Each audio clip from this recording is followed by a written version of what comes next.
সম্মানিত আমিরে জামাতের একটা হ্যাক নিয়ে কথা বলছে, এটা নিয়ে যে মিথ্যাচার চলতেছে এটা আসলে ঠিক না। ওই গুপ্তর মতো এটাও একটা মিথ্যাচার।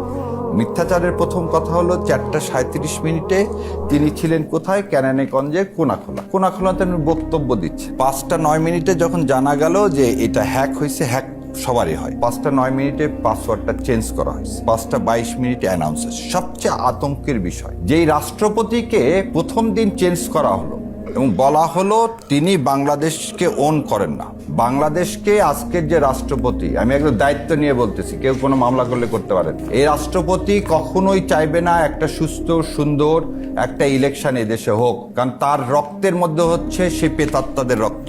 আওয়ামী লীগের প্রেতাত্মাকে তিনি অন করেন। তার বিরুদ্ধে দুর্নীতির অভিযোগ থেকে এমন কোন অভিযোগ নাই যেটা নাই। তিনি দুর্নীতি কমিশনে যখন ছিলেন তখন দুর্নীতি কমিশনকে দুর্নীতির আখড়া বানিয়েছিলেন। সেই রাষ্ট্রপতির অফিস থেকে এখন পর্যন্ত কোনো বিবৃতি আসলো না তার ওখান থেকে একটা পাসওয়ার্ড কিভাবে হ্যাক হলো। এই রাষ্ট্রপতিকে যখন সরানোর কথা প্রথম দিন বলা হলো তখন সংবিধানের দোহাই দিয়ে এই জাতির সর্বনাশ করলো কারা?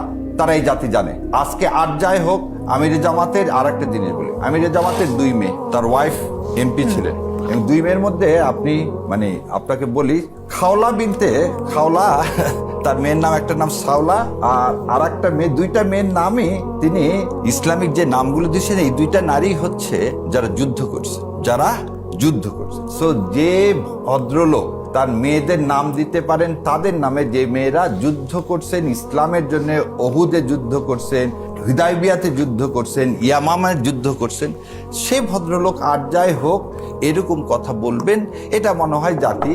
আর যিনি নারীদেরকে মা বলে সবসময় সম্বোধন করেন, সেটা নিয়ে মনে হয় আলোচনাটা না করাটাই ভালো।